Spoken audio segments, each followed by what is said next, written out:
Civilian casualties in Afghanistan highest in 10 years. Number of civilian casualties in Afghanistan in 2018 is the highest in any 6-month period since they began being counted systemically in 2009, according to the UN Assistance Mission in Afghanistan, UNAMA. So far this year, 1,692 civilians have lost their lives directly due to conflict in the country, the UNAMA revealed in a report issued Sunday. That's a 1% increase in deaths. The number of injured, 3,430, actually decreased by 5%.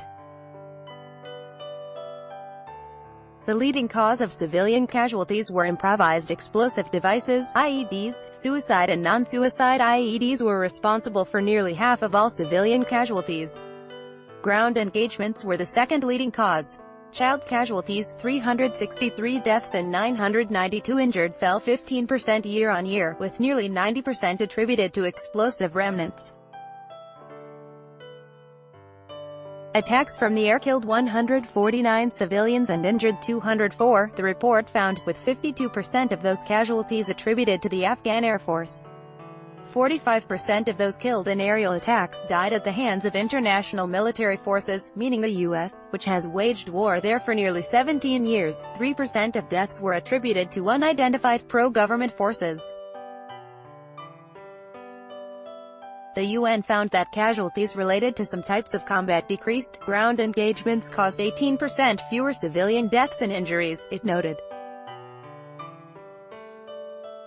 However, casualties due to suicide and complex attacks by anti-government forces increased sharply, as did casualties from aerial attacks by pro-government forces. The U.S. in 2017 announced a new strategy in Afghanistan, which includes more airstrikes and gives armed forces more flexibility in targeting the Taliban, Stripes pointed out. Army Gen. John Nicholson, top U.S. commander in Afghanistan, says this has prevented insurgents from gaining new ground. Rather, they are trying to inflict casualties and gain media attention, he said in June, Stripes reports. The campaign has not done much to dampen Taliban troop numbers, however, at least according to some Afghan officials.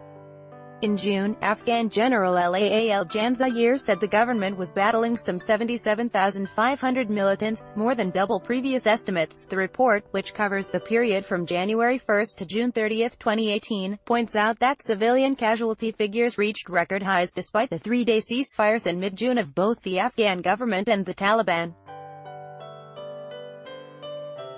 This offers a ray of hope, said UN Secretary-General Special Representative for Afghanistan Tadamichi Yamamoto, who heads the UNAMA.